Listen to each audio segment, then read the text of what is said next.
Bonjour tout le monde et bienvenue à l'émission Vue de chez vous, en direct de notre domicile.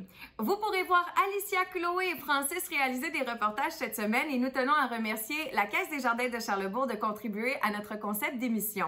Sans plus attendre, je vous présente mon entrevue avec Jean-Philippe Dusaisonnier pour parler de l'été qui attend nos jeunes. Bonne émission! Jean-Philippe, on te voit dans les magnifiques paysages du saisonnier aujourd'hui pour te parler évidemment du camp qui va se dérouler pour l'été 2020. D'abord, j'aimerais savoir comment ça s'est déroulé pour vous depuis le mois de mars. J'imagine que ça a beaucoup évolué rapidement puis qu'en même temps, vous étiez à certains moments en attente de réponse. Bien oui, effectivement, un peu comme tout le monde, on a vécu dans l'incertitude assez longtemps. On a mis en pause nos activités parce que, bon, à la base, on fonctionne 12 mois par année. Et à partir de la mi-mars jusqu'à la mi-mai, on a été fermés. Donc, aussitôt qu'on a reçu, de la part de l'Association des camps du Québec, un document de normes à respecter pour opérer sainement le camp de jour, on a pu progressivement faire rentrer mon équipe de travail.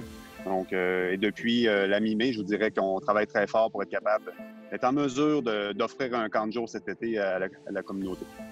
À quoi ça va ressembler le saisonnier à l'ère de la COVID-19? Quelles sont les modifications les plus importantes ou encore comment vous avez dû vous adapter?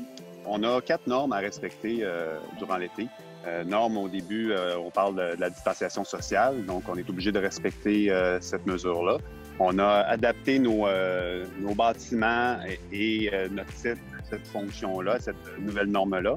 Sinon, on doit aussi s'ajuster au niveau des activités, favoriser les activités à l'extérieur, bien sûr. Donc, pour ça, on est choyé. Si Dame Nature nous le permet d'être à l'extérieur très souvent, ça va bien aller. Sinon, à la base, on a dû déjà fixer notre nombre d'inscriptions maximales à une certaine quantité qui correspondait à notre capacité de bâtiment en cas de pluie. Donc, ça a été pas mal un des premiers enjeux avant de déterminer la capacité totale d'inscription. On a dû ajuster aussi au niveau des camps de jour les camps parce que, bon, comme vous le savez, on a beaucoup de camps spécialisés et certains d'entre eux, malheureusement, ne respectaient pas les normes de la santé publique. Mm-hmm. Donc, on a dû canceller ceux-ci. Et sinon, par la suite, autre norme aussi à respecter, on parle, c'est sûr, d'éviter les contacts physiques, donc les camps qui ont des contacts. Autant de cheerleading que certains sports où on ne peut pas, des sports de combat. Donc, malheureusement, avec regret, on a dû couper dans certains camps, mais on voulait s'assurer d'offrir une offre maximale quand même. Et je pense que l'équipe de travail, l'équipe d'administration, l'équipe permanente a travaillé fort. On a eu un bon support au niveau du conseil d'administration également et une belle collaboration avec la municipalité qui nous a permis des ajustements aussi pour nous permettre d'opérer. Donc, c'est un travail vraiment collectif qui va faire en sorte que cet été, le camp de jour va bien opérer. Puis je pense qu'on va n'y voir que du feu par rapport au méchant COVID. Génial. Pour ce qui est de tout l'aspect créatif de l'été, comment vous voyez ça? Est-ce qu'il y a eu des difficultés ou encore vous vous êtes amusé dans cette portion-là? Parce que je crois qu'il y a vraiment des thématiques qui sont exploitées chaque année à votre camp. Hein? Oui, effectivement. Puis on a dû s'adapter pour répondre aux normes, mais autant au niveau de l'animation, c'est sûr que cet été, on n'aura pas des rassemblements comme on avait l'habitude d'avoir sur le grand terrain vague. Il va y avoir un concept d'animation, mais par groupe. Donc, c'est des petits détails qui font en sorte qu'on va être capable de faire vivre la magie des camps de jour quand même aux enfants, mais en respectant les normes. Donc, autant au niveau de l'animation, mais au niveau comment on peut dire, les normes d'hygiène à respecter. Donc, vous allez voir lorsque vous allez fréquenter le site cet été, lorsque les jeunes campeurs vont visiter, on a installé des stations de nettoyage, de lavage, désinfection de mains. Il va y avoir une escouade COVID, donc il va être responsable de s'assurer de la sécurité sociale, les mesures d'hygiène avant le repas, après, entre les activités. Une escouade qui va être dédiée exclusivement pour nettoyer le matériel, l'équipement utilisé par les jeunes. Donc, c'est tous des mesures je pense que c'est des bonnes habitudes qu'on va prendre cet été qui vont possiblement perdurer aussi parce que suite à l'événement, on considère qu'on va être davantage solide au niveau de nos procédures. Et c'est que du positif suite à cet été, je crois. Jean-Philippe, on parle d'alimenter vos réseaux sociaux. Est-ce que vous avez un plan de match pour ça? Avez-vous des idées pour pouvoir faire en sorte que votre plateforme soit encore plus utile? Déjà la semaine passée, on a réussi même à faire un Facebook Live. Donc, j'étais en compagnie de Garnotte. On a expliqué un peu aux parents le déroulement de cet été, les enjeux, etc. Et prochainement, on va voir sur nos réseaux sociaux des capsules humoristiques, mais en même temps très sérieuses, pour expliquer justement à la clientèle comment les jeunes vont vivre leur été à saveur de COVID. Donc, des petites capsules qui vont démontrer comment bien se laver les mains, la distanciation sociale, donc avec une touche d'humour, donc une touche de camp de jour, là, on va être capable de bien de sécuriser les parents et les clients. Merci beaucoup, Jean-Philippe, et bravo à vous, à toute votre équipe pour votre travail des dernières semaines, puis celui à venir. Bien, merci beaucoup. Bon été. Il est connu sur notre territoire. Marc-André Perron est professeur à l'école Montagnac. Chloé s'est entretenue avec lui pour savoir comment ça s'est déroulé, la crise et aussi la réintégration des jeunes à l'école pour la fin de l'année. Marc-André Perron, enseignant à l'école Montagnac, ça va bien? Hey, ça va super bien, toi aussi? Ben oui, de retour en classe. Comment ça se passe, là, avec toutes les règles qu'on doit appliquer en classe? Ben écoute, ça se passe vraiment bien, là. Rapidement, les élèves ont pris le pas. Ils ont vraiment embarqué dans la nouvelle disposition des locaux, la nouvelle disposition générale des mesures de la santé publique. Là. Ça a été instantané pour eux autres. Puis, ben, ça se vit super bien en classe. Là. Je t'avouerais que ça coule comme de l'eau de roche, comme on pourrait dire. Oui, parce qu'en plus, tu avais une stagiaire super dévouée avec toi, donc vous avez dû séparer la classe, mais ça a permis à tous tes préférés, comme tu les appelles, de revenir en classe. Bien, en fait, c'est ça, c'est que lorsqu'on a eu le mandat de revenir à l'école, bien, on a fait des inscriptions qui ont été envoyées là, par l'école. Et puis, nous autres, on a eu un taux de rétention pour notre classe de 100 %. Donc, c'est sûr qu'en venant faire des classes de 12-13 élèves, bien, ça venait diviser notre classe en deux. En respectant les mesures de distanciation sociale qui étaient de 2 mètres. Puis ben moi, c'est sûr que j'ai eu la chance avec ma stagiaire Catherine Richard, là, elle a pu prendre l'autre moitié de la classe. Donc, on fait, nous, je dirais pas du team teaching, là, mais je vais dire on fait de l'alternance. Donc, okay. On s'est divisé un peu les matières. Elle, le matin, commence avec un groupe. Moi, je prends le relais avec ce groupe-là l'après-midi. Donc, ça permet de finir l'année scolaire, genre COVID 2019, avec tous les élèves de la classe pour bien boucler leur 5e année. Et toi, tu te donnes toujours comme mission de faire passer la plus belle année de leur vie, de leur jeune vie à tes élèves. Puis même en temps de confinement, tu as décidé de mettre justement tous les efforts pour qu'ils soient motivés à continuer à faire leurs travaux à la maison. Parle-nous un peu de ce que tu as fait là, pendant le confinement. Ben moi, je voyais pas cet arrêt-là comme étant un arrêt d'école. Là. J'ai vraiment pu profiter de ce moment-là de pause, imposé justement, pour aller chercher de l'expertise personnelle sur les technologies. Puis, j'ai pris un peu le virage, là, comme on dit, à faire l'école à distance là, avec mes élèves. Je leur ai donné le devoir un peu d'afficher leur propre couleur au logo de la classe qu'on voit juste derrière. Donc, plusieurs fenêtres des élèves de la classe ont été tapissées à l'image de notre classe. Donc, puis on venait rajouter au logo à distance. Donc, la classe de M. Marc-André, 5e année à distance. Puis, bien, c'est ça. Bien entendu, on a suivi un rythme assez, je dirais pas effréné, mais on a quand même suivi un rythme scolaire qui était soutenu, puis qui demandait aux élèves de s'engager tout au long de cette période-là pour vraiment pas perdre leurs acquis. Puis, en plus de cet accompagnement-là académique, ben on est venu faire 2 apparitions à la maison. Ben oui, c'est ça, réglementaire quand même. Vous déposiez des colis à l'entrée. Puis on prenait le temps de leur discuter à distance. Donc, on est allé leur porter un mot d'encouragement à l'image, genre « ça va bien aller » 2 semaines après le confinement. Puis, bien, c'est sûr que moi, j'aime beaucoup souligner la fête de Pâques. Là. Je vous dirais que j'apprécie beaucoup le chocolat. Donc, j'en ai profité avec Mme Catherine, justement, pour aller faire comme une tournée de coco de Pâques. Là. On est allé souligner ça avec les élèves. Puis de toute façon, on l'aurait fait en classe. Fait que pour nous, c'était un incontournable. Puis après ça, bien, de prendre le temps de discuter avec les parents, les élèves, des fois, c'est sûr qu'on est accessible par la caméra, puis on a gardé ce lien-là, mais justement, de se voir réellement, là, ça a apporté nos dynamiques. Puis ça me permet aussi de venir féliciter les élèves sur leur engagement pendant cette période-là, de venir leur poser des questions. Est-ce que toi, tu as des choses? Puis, tu sais, de seul à seul ou avec les parents, on est capable de voir les inquiétudes qui se passent sur le terrain, puis venir rapidement rectifier le tir là, à la maison pour les semaines suivantes. Puis aussi, ben, dans les semaines, le travail qui est envoyé à la maison, ben, il y avait comme un ordre de couleurs, là, où voici ce qu'on doit prioriser, voici ce que je t'offre à consolider. Puis à la fin, il y avait toujours un volet qui était plus créatif, stimulant. Donc, les élèves pouvaient se lancer dans cette section-là, là, soit à temps perdu ou justement pour compléter ce qu'ils avaient amorcé. Ça a donné plus de positif que de négatif, finalement. Oui, positive vibe. Ben, un gros merci Marc-André Perron. Là, vous continuez l'année scolaire jusqu'à quand? Écoute, on continue l'année scolaire jusqu'à la toute fin. J'y serai jusqu'à la toute fin avec nos beaux produits nettoyants, nos lingettes désinfectantes, le sourire aux lèvres, parfois la visière au visage, le masque aussi pour pouvoir être là pour les élèves. Mais comme je t'ai dit, moi, je suis là du début à la fin avec eux autres. C'est ce que je vais leur apporter jusqu'à la dernière minute. Jusqu'au 24 juin, c'est ça? Jusqu'au 24 juin, puis je suis disponible pour eux autres encore bien plus longtemps. Mais pour la période de l'année scolaire, c'est ce qui mettra fin à mon chapeau de professeur. Mais je le serai pour eux autres pour les années à venir aussi. Tu gardes toujours un très beau lien avec justement les élèves et c'est ce qui retient l'attention des élèves lorsqu'on les voit après ça faire des belles expériences. On remarque souvent que les élèves parlent de toi parce que tu les as marqués.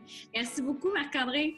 Hey, merci de ton temps, c'était vraiment super agréable. À bientôt. Merci. Bye-bye. Le prochain reportage vous présente un homme inspirant. Il est auteur et conférencier. Alicia s'est entretenue avec Daniel Blouin. Daniel, avant de commencer, en fait, j'aimerais ça, premièrement, que tu me parles brièvement de toi, puis surtout la grosse sortie de zone que tu as fait il y a plusieurs années parce que tu étais propriétaire d'une entreprise, d'une agence de communication qui était réputée à Québec, qui s'appelait Mercure. Puis du jour au lendemain, tu as comme décidé d'arrêter tout ça, tu as comme décidé que c'était terminé, que tu en avais marre. J'aimerais ça que tu me parles un peu de ton cheminement là-dessus. D'accord. Ben écoute, grosso modo, j'ai évolué 17 années dans l'industrie du spectacle, de l'humour, de la chanson. C'est comme 5 ans comme producteur de disques à Montréal, de vedette de la chanson québécoise, donc Kevin Parent, entre autres, et plein d'autres. Et à 28 ans, je suis revenu vivre à Québec. Ça, c'est ma ville. Je suis né à Québec. Et pendant 12 années, j'ai eu l'agence dont tu parles, qui s'appelait Mercure, qui faisait la promotion des grandes vedettes internationales ou québécoises en humour, en chanson. De Céline Dion, Louis-José Hood, au Cirque du Soleil, aux grandes vedettes américaines, qui étaient de passage au Colisée, à Albert Rousseau, tous les grands spectacles. Donc ça, j'ai fait ça pendant 17 ans au total. Et à 40 ans, tu dis c'est arrivé du jour au lendemain. C'est pas arrivé vraiment du jour au lendemain. Ça. Ma grande sortie de zone que j'ai fait à 40 ans, ça c'est né d'une insatisfaction qui grandit petit à petit dans la vie, que tout le monde vit un jour ou l'autre. Quand ça arrive, ce n'est pas une erreur ou un échec. C'est parce qu'on est rendu à une autre étape. Je sentais que j'avais fait le tour de ce que j'avais à faire. Donc, j'ai quitté, j'avais 40 à peu près. Et ça a pris une année. J'ai fait à peu près rien pendant une année. Outre déneiger les rues de la ville de Québec, j'ai fait ça. Et ensuite, j'ai eu une bulle. Après, à 41 ans, j'ai eu une bulle qui s'est avérée devenir ça. Mon livre sorti de 2 livres, là. Oui, sortie de zone et entrée de zone. C'est la bulle que j'ai eue à 40 ans en regardant mon parcours avec le recul. J'ai réalisé que les meilleures décisions que j'ai prises dans ma vie, ce qui faisait que j'obtenais des résultats extraordinaires pour moi, c'est quand je sortais de ma zone de confort, qui devenait inconfortable.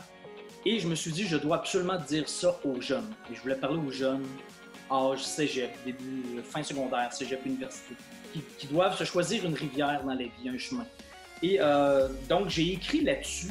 Je n'ai même pas appelé un éditeur, parce que dans ma tête, je ne serais jamais en librairie, je ne serais jamais publié de ma vie, parce que j'avais zéro confiance que je savais écrire, je n'avais jamais rien écrit. Et je me suis fait un petit lancement à Québec, sur la Grande Allée, Société Cigare, et ça a explosé. Maintenant, c'est devenu un best-seller, vendu partout dans le monde. Là, ça fait à peu près 6-7 ans. Et là, j'ai commencé à recevoir des demandes de conférences dans tous les types d'organisations, dans les écoles, dans des gros congrès. Et j'ai pas arrêté depuis 6 ans, parce que j'ai des lecteurs d'un peu partout dans le monde. Donc, c'est ça, dans quelques jours, là, on est début juin, dans quelques jours, la semaine prochaine, je travaille en France. dans 3 villes. Je voulais t'en parler parce qu'avec la situation du coronavirus, j'imagine que ça a eu un impact là, au niveau de ton travail, toi qui avais l'habitude de voyager, mais là, on ne peut plus voyager. Oui, on ne peut plus voyager. Donc, la semaine prochaine, je fais 3 conférences ateliers en France, dans 3 villes différentes, en 3 jours, mais par le web. Donc, comme toi, c'est ta première entrevue par le web, ben moi, je vais faire la même chose, mais je vais avoir 20-30 personnes dans la face, dans une ville de France, à Lille, à Angers et à Ético, la semaine prochaine. Comment t'entrevois ça, de faire des entrevues par le web versus quand tu les faisais devant un public? Est-ce qu'il y a des choses qui diffèrent? Oui, ben, écoute, oui, je dis oui, mais en même temps, je ne l'ai même pas vécu encore. Ouais. Je pense que ça va être beaucoup moins agréable, sauf que je vais sauver beaucoup de temps de transport. Parce que je vais sauver au moins une semaine d'aller-retour et de décalage horaire pour le même prix. Mais en bout de ligne, même au même prix, même si ça me prend beaucoup de temps à y aller puis revenir, j'aime mieux y aller. Parce que c'est ce que j'aime, me promener.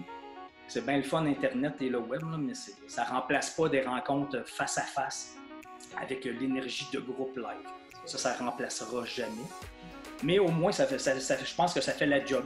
Mais une conférence de groupe avec plein de gens, c'est parce que là, je vais avoir plein de petites cases dans l'écran. C'est un peu différent. Et même s'il y a certains clubs en France, la semaine prochaine, qui vont être dans la même salle, eux, mais pas moi. Et j'ai demandé à chacun qu'ils aient leur ordi ou leur iPad pour que je vois chacun leur visage. Qu'ils ne soient pas 10 en arrière d'un écran. Donc, que je vois chacun. Mais je voulais te remercier pour ton temps, pour cette belle entrevue. Puis je vais te souhaiter également la meilleure des continuations pour tous tes projets, pour les nombreuses conférences que tu vas donner, ton livre également qui va sortir comme cet automne, c'est ça? Exactement. Et si vous voulez plus d'infos pour mes prochaines conférences, mes livres, mon programme en ligne qui est disponible présentement, danielblouin.com, sortidezone.com, tout est là. Parfait. Bon, ben merci Daniel. Merci ma chère. Francis s'est intéressé à comment ça se déroulait dans les maisons des jeunes. C'est pourquoi il nous présente une entrevue avec la MDJ La Baraque. Claudia Lisotte, tu es de la MDJ La Baraque. Oui, exactement. C'est quoi ton rôle précisément à la MDJ? Moi, je suis la responsable de l'animation. OK. Puis comment ça se vit chez vous, la pandémie, depuis le 13 mars? Ben là, c'est sûr qu'on est actif là, depuis le début de la pandémie. En fait, on a commencé à faire de l'animation en ligne via nos réseaux sociaux aussi. Donc, notre Facebook, notre compte Instagram, puis d'autres applications qu'on a utilisées aussi, comme des jeux en ligne pour rejoindre les jeunes. On a aussi posté beaucoup de contenu éducatif, là, comme des contenus culinaires, des petites capsules de cuisine pour que les jeunes puissent apprendre à se faire à manger, puis du divertissement aussi. OK. Puis, aussi, on a offert un service d'écoute d'accompagnement en ligne parce que c'est sûr que c'est pas une situation facile ni pour nous ni pour les jeunes. Donc, afin qu'ils puissent garder un contact avec nous, puis ce lien-là d'accompagnement et d'écoute, ils pouvaient nous écrire en ligne puis on pouvait les aider soit par message ou via Zoom au besoin. OK. On parle de combien de jeunes à peu près là, du côté de MDJ de Laval qui fréquentent la MDJ? Qui fréquentent au total, on peut rejoindre environ une centaine de jeunes différents par année. Ah, quand même! Oui, c'est sûr que pendant la pandémie, on n'a pas rejoint tous ces jeunes-là, mais je dirais qu'on a réussi quand même à rejoindre une trentaine de jeunes différents là, pendant nos animations en ligne. J'aimerais savoir un point de vue parce que tu sais, les adultes dans les MDJ, vous devenez pour ces jeunes-là des adultes qui se rapprochent un peu de leurs amis. Vous avez un contact, qui sont privilégiés avec ces jeunes-là. Du point de vue des jeunes, ça se passe comment? Qu'est-ce qui arrive avec la pandémie et avec ce qu'on connaît? Selon nos observations, je pense que le principal enjeu chez les jeunes versus la pandémie, c'était vraiment l'isolement. Le côté social, c'était très important pour eux. Puis ils ont été quand même coupés rapidement de ce côté-là. Mais ils ont été très créatifs là, de ce qu'on a remarqué. Ils trouvaient quand même des moyens là, pour rejoindre leurs amis, que ce soit via les réseaux sociaux, texto, téléphone. Donc c'est sûr que c'est pas pareil comme voir quelqu'un finalement. Non, c'est ça. C'est pas comme être avec ses amis, mais au moins, il y a des possibilités aujourd'hui avec les médias sociaux, comme tu les évoquais tantôt, de garder contact.